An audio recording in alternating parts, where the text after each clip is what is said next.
Before we dive into this next episode of Both Sides of the Check, let me take a moment to recognize our sponsor, 𝐬𝐿 Consulting. We help people that are looking to start their own business take your concept to company. So if you're interested in learning more, make sure you go to connectwithmisscat.com. In the meantime, sit back, relax, and we're going to pull back the curtain of entrepreneurship while we sit down with another great check writer. What's up, everybody? It is your girl, 𝐬𝐿, your coach, accountability partner, and teacher. And before we jump into this episode, I just want to shout out to myself, okay? Because we have been bringing on check writer after check writer, and I have been told that we have made it to episode 32.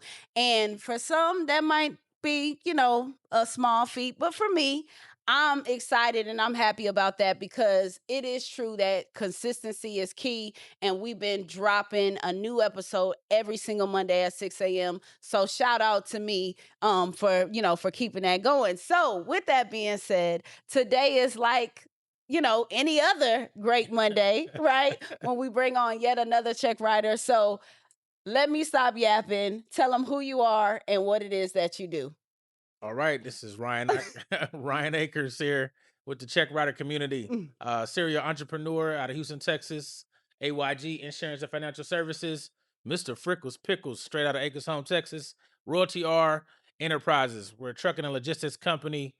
And man, I could go on and go on. Listen, serial entrepreneur is the word, though. Let me say that one more time. Serial entrepreneur. So I do multiple things that help people. It's with the money, man. Okay. So, fun fact, I've known this man since I was about 18 years old, okay? I hate, hey, black don't crack, so I'm 40, you know what I'm saying? That's a So long time. it's definitely been a minute. And one thing that I can say is from youth, it's appeared that you either was hustling your CDs with your, I forgot about that. you know what I'm saying? Hustling CDs, doing skate parties. Straight up. I'm talking about this man has been getting it out the mud since I can remember. So I want to ask you in all seriousness, Sure. has entrepreneurship always, you feel like, been in your blood, or what made you snap to say, this is what I want to do, or this is the side of the fence I want to be on? That's a good question. To be honest with you, I never liked working for people. Right? And I was fortunate enough to grow up and have some things in my life happen where I was around good people. My first real job was McDonald's. So I was the original Calvin in the 90s, but it was a black man and his cousin that owned it. He used to go to church with us. And he put me in the game. You know what I mean? And it was inspiring. And then from then on, until this day, I aspire to be a good businessman such as him. And so just moving forward, I saw my aunt and uncle growing up in LA. They had a tax business for like 30 years. So I've seen entrepreneurship and what it's like to be a boss. The spoils, right? I got, so you get an opportunity to see how people live. You driving Cadillacs back then. It was a thing, you know what I mean? And making money, and it's attractive. And it was just one of those things. I always had an itch for it. So Gotcha. So you mentioned McDonald's. Is that I'm about to say, is that the last job that you have, or tell us about I guess the last? We call them check cashers rather. Yeah. That's the term. So what's your last time being a check casher? So my last W-2 job, Yes. 2009, I was working for Weatherford. Okay. Right, What's is that? considered an oil field company, like Okay. oil and gas. And at that time, I jumped in. Actually, was asked if I wanted to do taxes. Now, it was in my family, but it wasn't my family that asked me. And so the gentleman that asked me, I took a class with him for, I don't know, a week or 2 weeks. And then I started doing taxes part-time. And I remember during that tax season, I think he was paying me like $85 a person. I remember at the end of the night, because we used to get paid cash up front. I walked away and I went home and counted my money, and the money I made that day was what I make in a week. At the job, and I never went back. Yeah. Like that day was enough for me to be like, yeah, I'm good. Yeah, that tax money will do it to you all the time. We know about that tax money all the time. So you're saying it was that night that was like click, like I got I you. never went back. That was 2009. I can almost tell you the date. 2009. I remember. As a matter of fact, my best friend told me I was crazy when I told him that I was like quitting. He was like, "Man, you better go get that free money. That's guaranteed money." And I was like, "No." For me, it clicked. It's like if I can make this, Mm-hmm. and then I'm a math person, right? I like numbers, so I'm like, if I can do this 90 to 120 days during tax season, I'm gonna make more than I make anyway. For So sure. I'm good. And I did my calculations like that. Obviously, I wasn't. I was about to say you quick to pull out that Yeah. calculator quickly. I like my numbers. You know what I mean? I bumped my head a little bit, but that's what did it for me. It was just like the freedom, Mm-hmm. and then being able to be in control of your destiny, right? I definitely, because taxes is what got me in the game too. So I can definitely attest to that. But I guess for individuals such as us, right? And I say such as us because someone might say, "Oh, well, you do this, you do that, you do this." You know what I'm saying? Do you find it that people kind of frown on you or look down, like, "What you doing now, Ryan?" Or you get what I'm saying? Do you feel like the jack of all trades, master of none type? I mean, is that No, a that's a thing? valid question, right? The valid question. What I would say to you is, when I first started, I knew that I was more than just one dimensional, right? So I never been a person that felt like I couldn't do multiple things. Now you will hear people say that, right? But those are the people that I was talking about earlier. So if you're at home and you're good at doing multiple things, don't pay attention to other people, because I can be great at multiple things. I don't believe God designed me to just do one thing great and nothing else. Got you. Right. So for me, that was my own intuition. And then I'm a person, I'm really, this. I don't care what nobody thinks. Right. Show don't. I don't care what you think about me at all. I'm gonna keep getting up every day and doing what I do, because one person's viewpoint of me is not gonna dictate how I'm gonna go get my money. For sure. Right. For sure. And then for me, because I done production, taxes. Oh, you one of those jacks too. Yeah, I'm a Jane. I'm a Jane of all trades, There you right? go.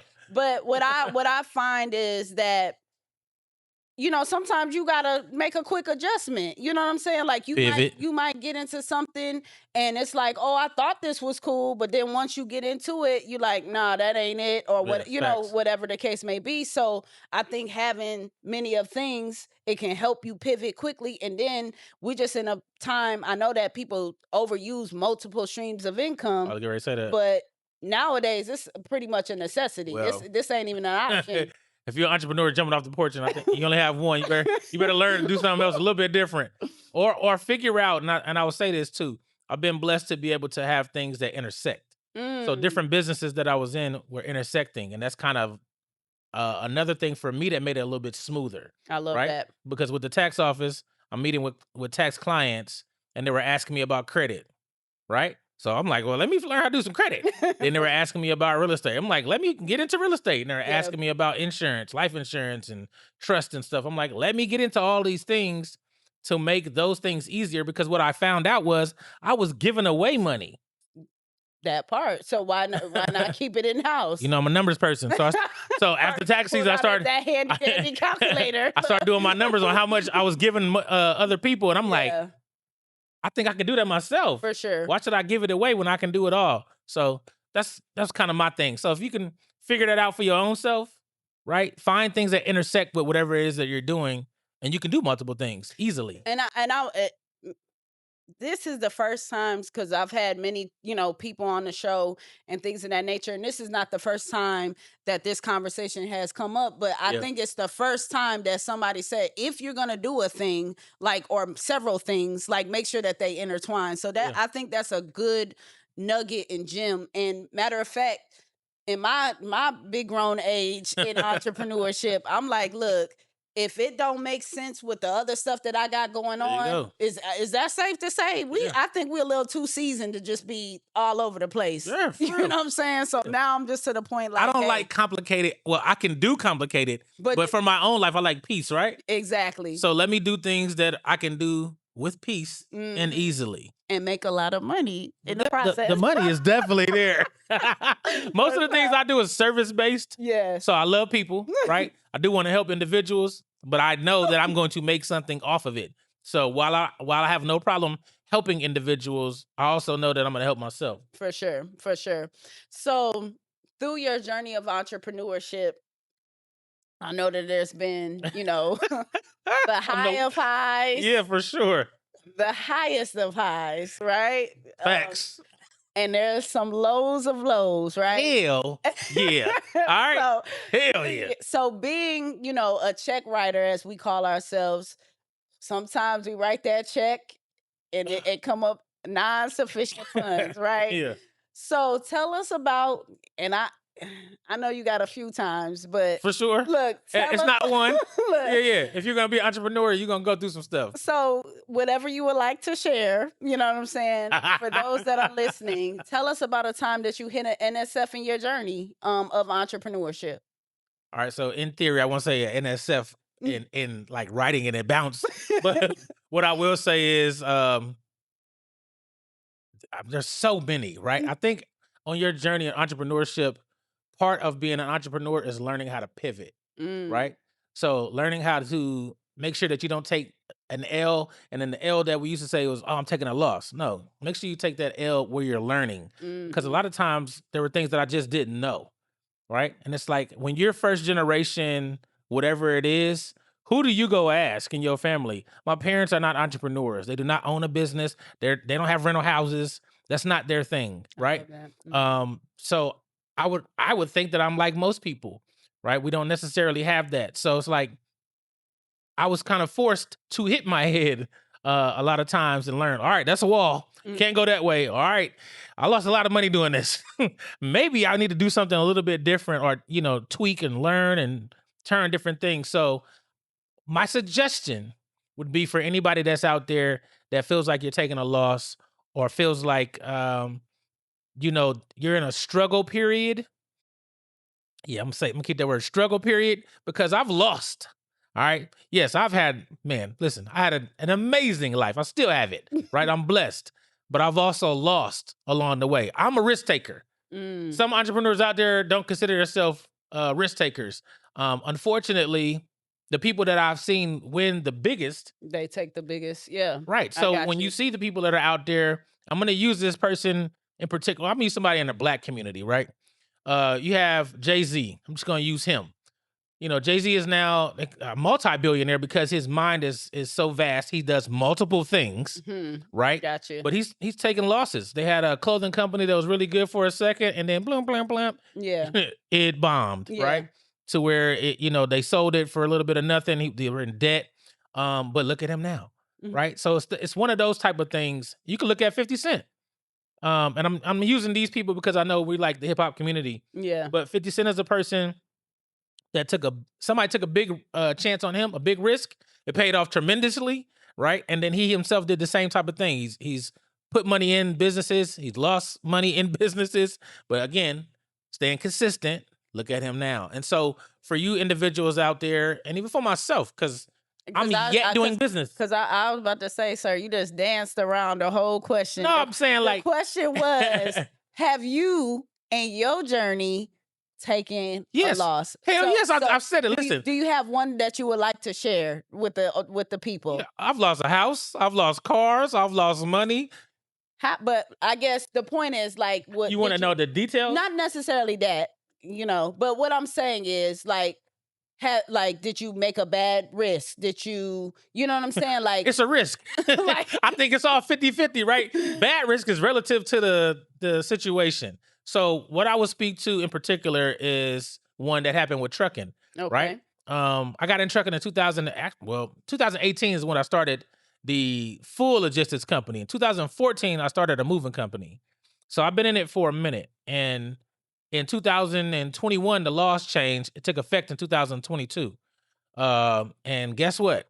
While I was booming, I was out here before the COVID shift, and I made a lot of money during the COVID shift as well, like a lot of people that came in. But I also saw the before and afters. There was individuals that came in right when COVID hit because it was like giving away money. So a lot of people were doing that, but you were saturating the business. And while I had good lanes at the time, I mean, I blew the business up from 0 to 12 trucks in a year.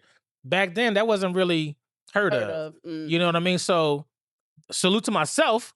But at the same time, now when those new laws came in, I lost a lot of drivers because what I did find out in that business, in particular, trucking and drivers, man, you got people that are addicts. You got people that are drunks, people that just make bad decisions. They drive when they shouldn't be. And so I took losses. There are things, grateful to God, I didn't have any accidents that caused any harm with anybody. So, it was good. But the L started to come, those learning lessons, right? Those L started to come when I had to learn how to pivot. It's like, okay, the most money I was making was through trucking at the moment, and I'm having to pivot. But during that pivot, there was some things that I lost along the way, right? Like I said, houses, cars, all type of things that I was buying that was materials, and I had to figure out how to adjust myself and get back to me, right? So it's not getting lost. It's having a self-determination to kind of bounce back. But yeah, like I think taking losses or learning from those particular losses are common, even though people might not talk about it. But also how you respond, for me, is more character building, right? So don't get, woe is me. Don't get stuck on stupid. And also don't quit, because I never quit. And now we back in trucking, right? Okay. We're up in the oil field in Odessa, Midland, Permian Basin. So guess what? Stay true to you, and you'll find that way to work back, shake back and get back to the money. So let me ask you this though. So during that time, you say you lost a lot of material things. I'm sure that as a man, you know what I'm saying, that was a culture shock. It hit, or whatever. I understand that you got that dog in you, and I get that. But what helped you really get through that? Because from from millions to zero, you know what I'm saying? Or however. Yeah, that's how I felt. In essence, right? No, for real. I am Because for real. somebody might be going through something like that, or in a dark place, or whatever the case may be. Right. So I guess the point of what I'm saying is, like, what gave you the strength, or what helped you through that time? Well, first and foremost, I'm gonna always say God, right? Okay. Just my higher power, whatever name you call him, right? Definitely that being strong in foundation, and then there is a mental toughness that comes with being an entrepreneur, a successful entrepreneur at that I think you have to have. And then I just said that, like, being consistent, right? Every day I wake up to be the best me. So there was something that I heard from Byron Golden one time. He said, get 1% better every day, right? So I challenged myself to get 1% better daily, right? You can't lose, if as long as you're getting better each day. I knew that eventually, that had to happen. Yeah. But that's not the end of me. This particular situation is not determining my future, For sure. right? And so I kept that mentality. I also have a couple of books about that. We'll get about that later. Anyway, but that's a mentality that I have personally, that I think that more people that are entrepreneurs like us, right, need to keep at the top of mind, right? But let me ask you this, because we like I said, 18, 19, skate parties. And that's this, a that, long and the time third. too, though. Like, I'm just saying, we've been doing this for quite some time, and I feel like, it's kind of embedded in us. You get what I'm saying? For sure. So this mental toughness that you speak of, is that something, that you feel like that just have to be inside of you? Or do you think that that's something that the L helps you to build? What's your opinion on that? That's a great question also. I don't know if it has to be inside of you initially. I played sports growing up, so there are things that I learned just in competition. Like, you're not always going to win, right? You could be the best at whatever it is. You're going to lose eventually. So I think some of those, for me, that those are things that helped. But also, being in business, you have to know that you don't know everything, right? I think I'm pretty damn intelligent. Ryan knows all. Like, I think that's his hashtag. Yeah, Ryan knows it needs everything. to be. Ryan knows biz is my hashtag now. All right, on all social media, Ryan knows biz, BIZ. But having that information and that knowledge um, I think it's like a grit, right? I think that's a good word. It's a grit that you have to have, and a hunger and a thirst for advice, wisdom, knowledge. Be a seeker of people that have done this before you, right? And trying to be a student of the game, because somebody's watching, like you just said, there's somebody that's watching me. And I hope those individuals that are out there can take from this conversation and be like, all right, maybe I need to learn a little bit about pivoting. Yeah. Maybe I need to learn a little bit to get a little bit more grit. And then make sure that you understand that one situation does not determine the rest of your life. Yeah. You know what I mean? A lot of people that I know take those L's, especially that I took, and they might have just went back to a 9 to 5. No, it would have probably took them out. Like, you get what I'm saying? Like, so when you talk about mental toughness, like this is not for the weak. You got you got to be a certain blood bred, individual. And that's why Okay. I'm just saying, because, and that's why I'm not mad at that. Like, I kind of take it offensively when people that have 9 to 5s that are hustling on the side make it seem like we the same. No, we are not the same. You know what I'm saying? And I'm not hating on anybody that got a 9 to 5. And I say that all the time. You a check casher, do your thing. If you're stacking up your money so that way you can, go full time, or if you just want to hustle on the side, that is cool. Yeah. Again, no hate, no shade, but you can. It ain't the same. It's not the same as somebody who has risked it all. Facts. Put it all on the line, and it's just not the same. What I will say to that point is, my best friend, God bless him, WJC, is a underwater robotics company, and that's my guy, $100,000. But when I first jumped off the porch into entrepreneurship, he told me that I need to go get my job back, right? And then a couple years, he was also one of my first clients, so I'll give him credit for that. But a couple years into it, he told me he had to come back and salute me, like, man, you know what? You're doing it. Like, I couldn't do that, but you're doing it, and I appreciate that. So much so that I was pushing him and an advocate for him to jump in and just get your feet wet, man. Yeah. Like, become an entrepreneur.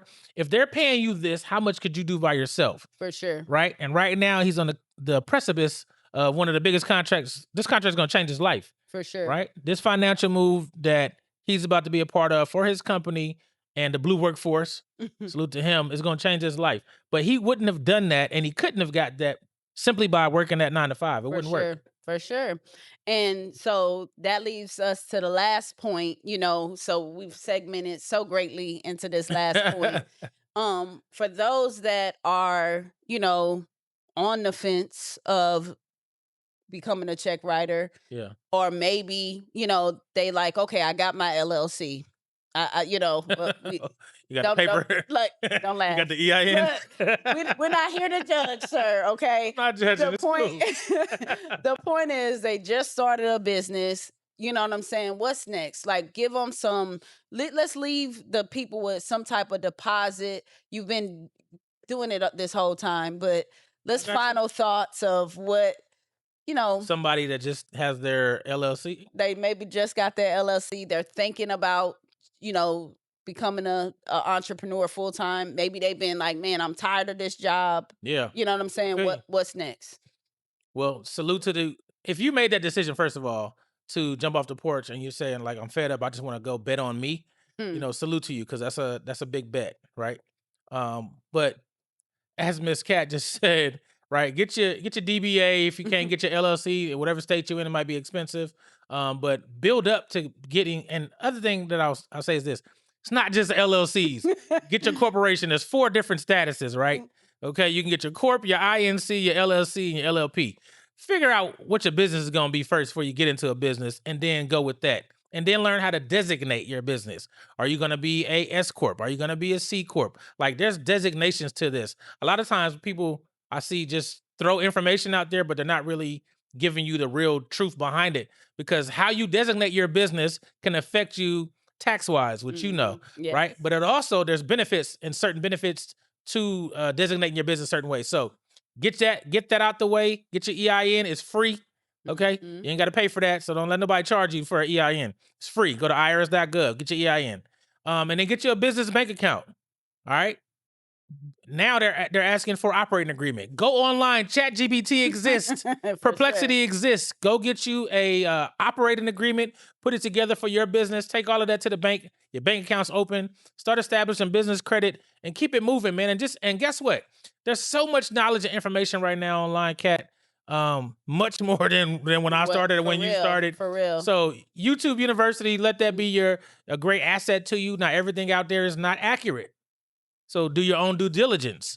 But you can get a lot of free game from those individuals that are out there, such as this particular podcast, right? And yeah, just go one day at a time. 1% better is all you got to do. 1% better every day.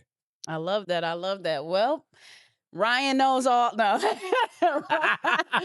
I'm trademarking that, so don't you do that right now. I'm trademarking the name.